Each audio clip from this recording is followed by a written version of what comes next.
कांग्रेस नेता Kapil Sibal front foot पर खेल रहे हैं और कांग्रेस नेतृत्व पर हमला करने का कोई मौका छोड़ नहीं रहे। एक बार फिर कपिल सिब्बल ने गांधी वाड्रा परिवार पर सवाल उठाए और उनकी आलोचना करने वाले अशोक गहलोत और अधीर रंजन चौधरी को खरी खरी सुनाई। कांग्रेस के नेतृत्व पर सवाल उठाने की वजह से गहलोत और अधीर रंजन चौधरी ने कपिल सिब्बल की आलोचना की थी। अधीर रंजन चौधरी ने तो कपिल सिब्बल को पार्टी छोड़ देने तक की नसीहत दे डाली थी। कपिल सिब्बल ने अधीर रंजन चौधरी को जवाब देते हुए कहा कि बंगाल में चुनाव होने हैं और अधीर रंजन को ये साबित करने के लिए मेहनत करनी चाहिए कि बंगाल में कांग्रेस एक ताकत है। अशोक गहलोत पर निशाना साधते हुए कपिल सिब्बल ने कहा, गहलोत पहले कांग्रेस के कार्यकर्ताओं की चिंता करें। कपिल सिब्बल ने एक बार फिर दोहराया, कांग्रेस बीजेपी के सामने प्रभावशाली विपक्ष नहीं है और ये भी कहा कि पार्टी में अपनी बात करने के लिए कोई मंच नहीं है क्योंकि वे वर्किंग कमेटी के सदस्य नहीं हैं। कपिल सिब्बल ने कहा कि लोकसभा चुनाव के बाद से अब तक करीब 18 महीनों से पार्टी के पास पूर्णकालिक अध्यक्ष तक नहीं है और न ही पार्टी इस बात पर कोई विचार ही कर रही है। हम हार क्यों रहे हैं? कपिल सिब्बल ने यह भी कहा कि आज कांग्रेस का कार्यकर्ता अपने घरों से भी निकल नहीं सकता क्योंकि सब उनसे यही सवाल करते हैं कि तुम्हारी पार्टी में क्या हो रहा है। कपिल सिब्बल ने कहा कि आम कार्यकर्ताओं की भावनाओं का क्या, उनकी भावनाओं को तो ठेस पहुंची है। कांग्रेस के लाखों कार्यकर्ताओं के साथ भी यही हुआ है। उन्होंने कहा कि वो जानते हैं कि एक दिन में बदलाव नहीं हो सकता, लेकिन हम 2014 हारे, 2019 भी हारे। सिब्बल का कहना है कि वो किसी को चुनौती नहीं दे रहे, लेकिन हमें बाहर निकलकर जनता को कांग्रेस की विचारधारा के बारे में बताना होगा। सिब्बल ने कहा कि जब राहुल गांधी ही कह रहे हैं कि वो पार्टी का अध्यक्ष नहीं बने रहना चाहते, तो फिर नेतृत्व में बदलाव की मांग करने के आरोप उन पर कैसे लगाए जा सकते हैं। उन्होंने कहा कि लोग अभी भी राहुल गांधी की ही ओर देख रहे हैं क्योंकि ये सिर्फ पार्टी ही नहीं बल्कि देश को भी चंद लोगों से बचाना है, लोकतंत्र को बचाना है। सिब्बल ने साफ किया कि उनकी वफादारी किसी व्यक्ति या परिवार के प्रति नहीं बल्कि देश के लिए है। सिब्बल ने यह भी कहा कि वे तब तक सवाल करना बंद नहीं करेंगे जब तक पार्टी में विचार विमर्श करना और संवाद करना शुरू नहीं हो जाता। उन्होंने अधीर रंजन चौधरी को सलाह दी कि वो उनकी चिंता छोड़कर पश्चिम बंगाल की चिंता करें। उन्होंने अशोक गहलोत से यह भी कहा कि वो कांग्रेस कार्यकर्ताओं की भावनाओं की चिंता करें। पूर्व केंद्रीय मंत्री और कांग्रेस के नेता पी चिदंबरम ने भी कांग्रेस के नीतिगत ढांचे की आलोचना करते हुए कहा कि पार्टी के प्रदर्शन में पिछले कुछ समय से लगातार गिरावट हो रही है। उन्होंने सलाह दी कि कांग्रेस को इतना साहसी बनना होगा कि गिरावट के उन कारणों को पहचाने और उन पर काम करें। चिदंबरम ने कहा कि उपचुनाव इस बात का प्रमाण है कि कांग्रेस के संगठनात्मक दृष्टिकोण से कोई पकड़ नहीं रह गई है। इतना ही नहीं, जिन राज्यों में उपचुनाव हुए हैं उनमें भी कांग्रेस कमजोर हुई है। गुजरात में कांग्रेस के 3 उम्मीदवारों की जमानत जब्त हो गई और कर्नाटक में कांग्रेस बुरी तरह से हारी।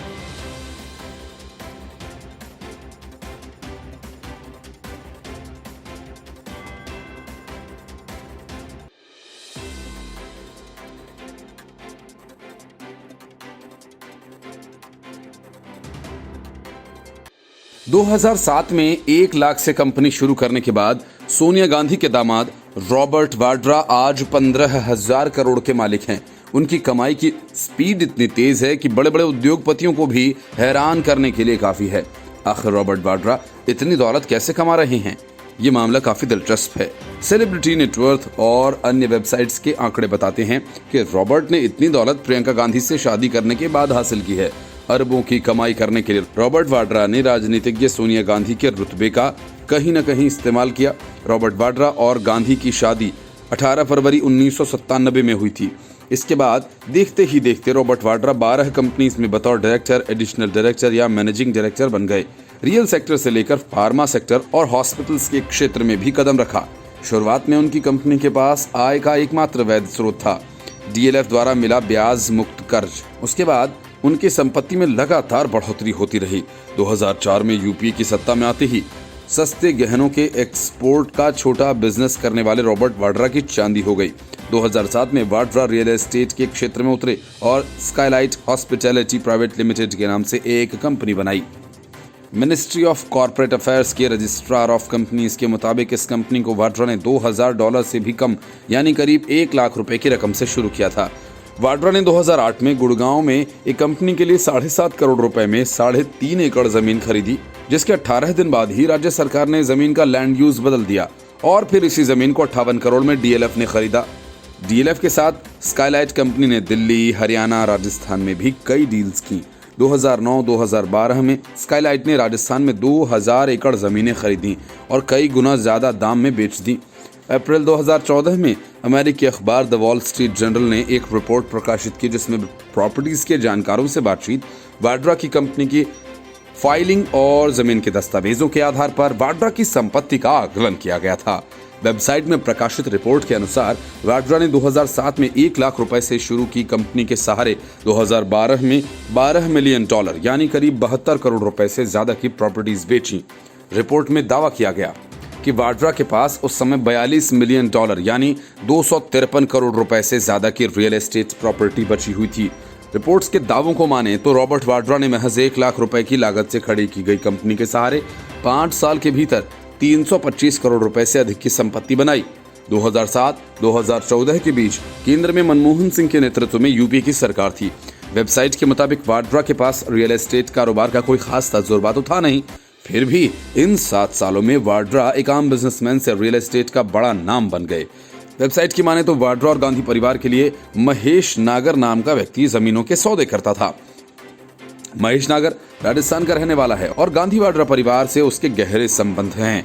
2007 से 2019 तक के आंकड़ों के मुताबिक वाड्रा 13 साल में 15,000 करोड़ रुपए से अधिक की संपत्ति अर्जित करने वाले व्यक्ति बने। फिलहाल Robert Vadra real estate pharma के साथ अप्रैल 2014 में अमेरिकी अखबार द वॉल स्ट्रीट जर्नल ने एक रिपोर्ट प्रकाशित की जिसमें प्रॉपर्टी के जानकारों से बातचीत, वाड्रा की कंपनी की फाइलिंग और जमीन के दस्तावेजों पर आधारित वाड्रा की संपत्ति का आकलन किया गया। वेबसाइट में प्रकाशित रिपोर्ट के अनुसार वाड्रा ने 2007 में 1 लाख रुपए से शुरू की कंपनी के सहारे 2012 में $12 मिलियन यानी करीब 72 करोड़ रुपए से ज्यादा की प्रॉपर्टी बेची। रिपोर्ट में दावा किया गया कि वाड्रा के पास उस समय $42 मिलियन यानी 253 करोड़ रुपए से ज्यादा की रियल एस्टेट प्रॉपर्टीज बची हुई थी। रिपोर्ट्स की दावों की माने तो रॉबर्ट वाड्रा ने महज 1 लाख रुपए की लागत से खड़ी की गई कंपनी के सहारे 5 साल के भीतर 325 करोड़ रुपए से अधिक की संपत्ति बना ली। 2007 से 2014 के बीच केंद्र में मनमोहन की यूपीए सरकार रही थी। वेबसाइट के मुताबिक वाड्रा के पास रियल एस्टेट कारोबार का कोई खास तजुर्बा भी नहीं था, फिर भी इन 7 सालों में वाड्रा एक आम बिजनेसमैन से रियल एस्टेट का बड़ा नाम बन गए। वेबसाइट की माने तो वाड्रा और गांधी परिवार के लिए महेश नागर नाम का एक व्यक्ति जमीनी सौदे करता था। महेश नागर राजस्थान का रहने वाला है और गांधी वाड्रा परिवार से उसके गहरे संबंध हैं। 2007 से 2019 तक के आंकड़ों के मुताबिक रॉबर्ट वाड्रा ने 13 सालों में 15,000 करोड़ रुपए से अधिक की संपत्ति अर्जित की। फिलहाल Robert Vadra real estate pharma के साथ कई अन्य सेक्टर्स में कारोबार कर रहे हैं। हालांकि उनकी कमाई का अधिकांश हिस्सा रियल एस्टेट सेक्टर से आता है। रॉबर्ट वाड्रा ने उत्तर प्रदेश, हरियाणा, राजस्थान समेत कई राज्यों में प्रॉपर्टीज की डील की है। मनी लॉन्ड्रिंग मामले की पूछताछ के दौरान वाड्रा की लंदन स्थित 19 लाख पाउंड की ब्रायंस्टन स्क्वायर की संपत्ति भी सामने आई। ईडी ने इस पूरे मामले में वाड्रा के खिलाफ मनी लॉन्ड्रिंग के तहत मामला दर्ज किया। फिलहाल वाड्रा इस पूरे मामले में जमानत पर चल रहे हैं। बिहार विधानसभा चुनाव और कई राज्यों में हुए उपचुनावों के बाद कांग्रेस में एक तरह से गृह युद्ध सा छिड़ गया है। कपिल सिब्बल से लेकर पी चिदंबरम तक और सहयोगी पार्टी आरजेडी से लेकर अरविंद केजरीवाल तक कांग्रेस और गांधी परिवार पर जोरदार हमले कर रहे हैं। लेकिन इन सब के बीच प्रियंका वाड्रा खामोश हैं। प्रियंका वाड्रा की खामोशी के पीछे उनकी नाराजगी को माना जा रहा है। वजह माना यह जा रहा है कि प्रियंका वाड्रा किसी राजनीति के तहत खामोश हैं। सवाल यह है कि जब राहुल गांधी को बिहार की हार का जिम्मेदार ठहराया जा रहा है, आरजेडी के नेता शिवानंद तिवारी से लेकर कांग्रेस के पूर्व सांसद फरकान अंसारी तक राहुल गांधी पर तीर चला रहे हैं, तब अपने प्रिय भाई को बचाने के लिए प्रियंका सामने क्यों नहीं आ रही हैं? चुनावों के नतीजों के बाद से ही प्रियंका वाड्रा खामोश हैं। पिछले 2 सप्ताह में उन्होंने 2 ट्वीट्स किए, एक यूपी में बढ़ते प्रदूषण को लेकर और दूसरा इंदिरा गांधी को लेकर। पूर्व प्रधानमंत्री इंदिरा गांधी की नाक से अपने नाक की तुलना करने वाली प्रियंका कांग्रेसी घमासान से दूर हैं। पिछले अगस्त महीने में जब कपिल सिब्बल, गुलाम नबी आजाद, शशि थरूर जैसे 23 बड़े कांग्रेसी नेताओं ने पार्टी में बदलाव को लेकर सोनिया गांधी को पत्र लिखा था, तब कांग्रेस वर्किंग कमेटी की बैठक में प्रियंका वाड्रा ने चिट्ठी लिखने वाले नेताओं को लताड़ लगाई थी। लेकिन अब फिर वही मामला उठ खड़ा हुआ है। पहले से अधिक तेज और ताकतवर तरीके से गांधी परिवार को चुनौती दी जा रही है। ऐसे में प्रियंका वाड्रा की चुप्पी कुछ कहती है। असल में प्रियंका वाड्रा खुद को कांग्रेस के अध्यक्ष के रूप में देखना चाहती हैं, लेकिन इस राह में सबसे बड़ी बाधा खुद सोनिया गांधी ही हैं, जो हर हाल में राहुल गांधी को ही कांग्रेस पार्टी की कमान देना चाहती हैं। कांग्रेस की हालत ये हो गई है कि दिल्ली के सीएम अरविंद केजरीवाल ने कांग्रेस की तुलना बिना माँ बाप के बच्चों से कर दी। कांग्रेस के बिहार में खराब प्रदर्शन पर दिल्ली के मुख्यमंत्री अरविंद केजरीवाल ने चुटकी लेते हुए कहा कि कांग्रेस का पतन होता जा रहा है। ऐसा लगता है कि कांग्रेस का कोई माई बाप नहीं बचा है। कांग्रेस जिस तरह से प्रदर्शन कर रही है, उसे लगता है कि वह देश का भविष्य नहीं है। अरविंद केजरीवाल ने कहा कि कांग्रेस पूरी तरह से ढहती जा रही है। कांग्रेस का कोई माई बाप बचा नहीं है।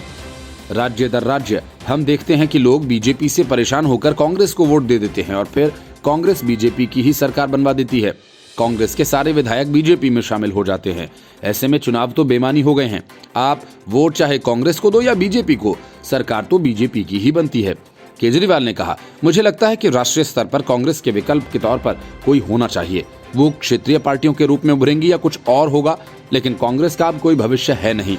इसके पहले कपिल सिब्बल ने सीधे सीधे कांग्रेस अध्यक्ष के रूप में किसी गैर गांधी को ही बनाए जाने की बात कही। मतलब साफ है कि राहुल गांधी और सोनिया गांधी के खिलाफ कांग्रेस में आग सुलग रही है, और अगर जबरन राहुल गांधी को फिर से पार्टी का अध्यक्ष बनाने की कोशिश की गई तो कांग्रेस में बड़ी टूट हो सकती है, क्योंकि कपिल सिब्बल ने साफ कहा है कि वो तब तक बोलना बंद नहीं करेंगे जब तक पार्टी के अंदर विचार विमर्श और संवाद शुरू नहीं हो जाता। Bureau report, news of India. Shivraj Singh Chouhan की सरकार ने लव जिहाद के खिलाफ कानून सबसे पहले बनाया और इसके बाद हरियाणा, यूपी, असम और कर्नाटक में कानून लाने की तैयारी चल रही है। लेकिन दूसरी तरफ लव जिहाद के सवाल पर सियासी घमासान शुरू हो गया है। कांग्रेस नहीं चाहती कि लव जिहाद के खिलाफ कोई कानून बने। इस बात को लेकर राजस्थान के सीएम अशोक गहलोत और बीजेपी के गजेंद्र सिंह शेखावत के बीच तीखी तकरार शुरू हो गई है। दूसरी तरफ महाराष्ट्र के मंत्री असलम शेख ने भी इस मामले में मोर्चा खोल दिया है। उन्होंने कहा कि महाराष्ट्र में ऐसे किसी कानून की जरूरत नहीं है। असलम शेख के इस बयान के बाद बीजेपी उन पर हमलावर हो गई है। महाराष्ट्र बीजेपी के प्रवक्ता राम कदम ने लव जिहाद के सवाल पर उद्धव ठाकरे को निशाने पर लिया और शिवसेना की चुप्पी पर सवाल उठाए। उन्होंने सवाल किया कि शिवसेना चुप क्यों है? क्या शिवसेना ये भूल गई है कि बाला साहब ठाकरे इस मुद्दे पर क्या कहते थे? उन्होंने साथ ही ये भी कहा कि कांग्रेस की ओर से लव जिहाद के समर्थन में दिए जा रहे बयानों का समर्थन नहीं किया जा सकता, लेकिन उद्धव ठाकरे लव जिहाद के खिलाफ किसी कानून के पक्ष में नहीं हैं। उद्धव सरकार के मंत्री असलम शेख ने कहा, जो सरकारें अपनी अक्षमताओं को छिपाना चाहती हैं, वे ऐसे कानूनों को ला रही हैं। महाराष्ट्र सरकार अपना काम कुशलता से कर रही है और उसे ऐसे कानून लाने की जरूरत नहीं है। बीजेपी नेता देवेंद्र फडणवीस ने कहा कि देश में लव जिहाद की घटनाएं घट रही हैं, इसलिए उन्हें रोकने के लिए कानून लाना उचित है। अशोक गहलोत ने कहा कि लव जिहाद बीजेपी के जरिए देश को विभाजित करने और सांप्रदायिक सौहार्द बिगाड़ने का बनाया गया शब्द है। गहलोत ने कहा, शादी व्यक्तिगत स्वतंत्रता का मामला है, उस पर अंकुश लगाने के लिए कानून लाना पूरी तरह से असंवैधानिक है और ये कानून किसी भी अदालत में नहीं टिकेगा। प्यार में जिहाद की कोई जगह नहीं है। अशोक गहलोत पर पलटवार करते हुए गजेंद्र सिंह शेखावत ने कहा कि शादी अगर व्यक्तिगत स्वतंत्रता का मामला है तो फिर महिलाएं अपने मायके का नाम या धर्म रखने के लिए स्वतंत्र क्यों नहीं है? क्यों लड़कियों के परिवारों को भी दूसरे धर्म को स्वीकार करने के लिए मजबूर किया जाता है? क्या धर्म व्यक्तिगत स्वतंत्रता की बात नहीं है? शेखावत ने गहलोत को निशाने पर लेते हुए कहा कि संगीता और गीता को फिरोजा या रईसा बनने के लिए क्यों मजबूर किया जा रहा है? अशोक गहलोत ने बीजेपी पर लव जिहाद शब्द रचने और सांप्रदायिक सद्भाव को खराब करने का आरोप लगाया तो फडणवीस ने पलटवार किया, ये सभी छद्म धर्मनिरपेक्ष लोग हैं। वे सोचते हैं कि हिंदुओं पर हमले करना, उन्हें अपशब्द बोलना धर्मनिरपेक्षता है। उन्होंने कहा कि देश में लव जिहाद हो रहा है और केरल में भी इस बात को माना गया, जहां बीजेपी सत्ता में नहीं है। उन्होंने कहा कि जब इस तरह की बातें सामने आती हैं तो सरकारों की जिम्मेदारी बनती है कि कानून बनाएं। उत्तर प्रदेश में लव जिहाद पर जल्द ही सख्त कानून बनाने की तैयारी है। इसको लेकर योगी सरकार उत्तर प्रदेश विधि विरुद्ध धर्मांतरण प्रतिषेध अध्यादेश 2020 लाने वाली है। इसके तहत जबरन धर्मांतरण पर 5 साल और सामूहिक धर्मांतरण कराने पर 10 साल तक की सजा का प्रावधान किए जाने की तैयारी है। ये अपराध गैर जमानती होगा। मुख्यमंत्री योगी आदित्यनाथ ने आपराधिक मानसिकता जबरन धर्मांतरण के मामले को लेकर कड़ा कानून बनाने की घोषणा की थी, जिसके बाद गृह विभाग ने लव जिहाद को लेकर अध्यादेश का मसौदा तैयार किया है। Report, news of India. Love जिहाद को लेकर महाराष्ट्र से राजस्थान तक सियासी घमासान मचा हुआ है। इस बीच बीजेपी नेता और केंद्र सरकार के मंत्री गिरिराज सिंह ने बिहार में लव जिहाद के खिलाफ कानून बनाने की बात कहकर मामले को और गर्म कर दिया। गिरिराज सिंह ने कहा, पिछले कुछ समय से ये मुद्दा देश के कई प्रदेशों में बड़ी समस्या बनकर उभरा है। गिरिराज सिंह ने लव जिहाद को लेकर बिहार में कानून बनाए जाने के सीएम नीतीश कुमार से मांग की है और कहा कि सरकार के लिए समझना अनिवार्य हो चुका है कि लव जिहाद और जनसंख्या नियंत्रण, इन दोनों विषयों का सांप्रदायिकता से कोई सरोकार नहीं। गिरिराज सिंह ने कहा, लव जिहाद देश के सभी राज्यों में केवल हिंदुओं के लिए ही नहीं बल्कि अन्य गैर मुस्लिम समुदायों में भी परेशानी के रूप में देखा जाना चाहिए। केरल में ईसाइयों की आबादी अधिक है, वहां भी लोगों ने लव जिहाद के मुद्दे को लेकर चिंता जताई। दरअसल इस साल के जनवरी महीने में केरल को साइरो मालाबार चर्च ने दावा किया था कि पिछले 3 सालों में 12 ईसाई महिलाओं को लव जिहाद में फंसाया गया और इसके बाद उनसे इस्लाम कबूल करवाया गया। इतना ही नहीं, उन महिलाओं को सीरिया भेज दिया गया।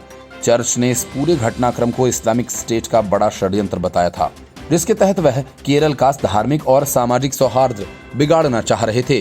गिरिराज सिंह ने इस घटना के दौरान लगाए गए आरोपों का उल्लेख करते हुए कहा कि लव जिहाद के नाम पर ईसाई लड़कियों के साथ अत्याचार किया जा रहा है और उन्हें जान से मारा जा रहा है। उन्होंने कहा कि बिहार में लव जिहाद के विरुद्ध कानून बनाने से ही हालात बेहतर होंगे, तभी इस समस्या को जड़ से समाप्त किया जा सकता है। राज्य सरकार को ये समझना होगा कि लव जिहाद को रोकने के लिए कानून निर्माण का सीधा सरोकार सामाजिक समरसता से है, न कि सांप्रदायिकता से। दरअसल हाल फिलहाल में देश के कई बीजेपी शासित राज्यों ने लव जिहाद को रोकने के लिए सख्त कानून बनाने का ऐलान किया। इसमें उत्तर प्रदेश, हरियाणा और असम की राज्य सरकारें शामिल हैं। मध्य प्रदेश में शिवराज सिंह चौहान की सरकार ने कानून बना भी दिया। अब बीजेपी महाराष्ट्र सहित दूसरे राज्यों में इस तरह के कानून की मांग कर रही है। महाराष्ट्र में बीजेपी और शिवसेना के बीच इस बात को लेकर सियासी जंग छिड़ गई है। महाराष्ट्र बीजेपी के प्रवक्ता राम कदम ने लव जिहाद के सवाल पर उद्धव ठाकरे को निशाने पर लिया और शिवसेना की चुप्पी पर सवाल उठाए। उन्होंने सवाल किया कि शिवसेना चुप क्यों है? क्या शिवसेना ये भूल गई है कि बाला साहेब ठाकरे इस मुद्दे पर क्या कहते थे? उन्होंने साथ ही ये भी कहा कि कांग्रेस की ओर से लव जिहाद के समर्थन में दिए जा रहे बयानों का समर्थन नहीं किया जा सकता, लेकिन उद्धव ठाकरे लव जिहाद के खिलाफ किसी कानून के पक्ष में नहीं हैं। उद्धव सरकार के मंत्री असलम शेख ने कहा, जो सरकारें अपनी अक्षमताओं को छिपाना चाहती हैं वे ऐसे कानूनों को ला रही हैं। महाराष्ट्र सरकार अपना काम कुशलता से कर रही है और उसे ऐसे कानून लाने की जरूरत नहीं है। दूसरी तरफ राजस्थान के सीएम अशोक गहलोत ने भी ये मोर्चा खोल दिया है। गहलोत लव जिहाद को बीजेपी का गढ़ा हुआ शब्द बता रहे हैं। उनका कहना है कि शादी में जिहाद नहीं होता, ये नितांत व्यक्तिगत मामला है। Bureau report, news of India.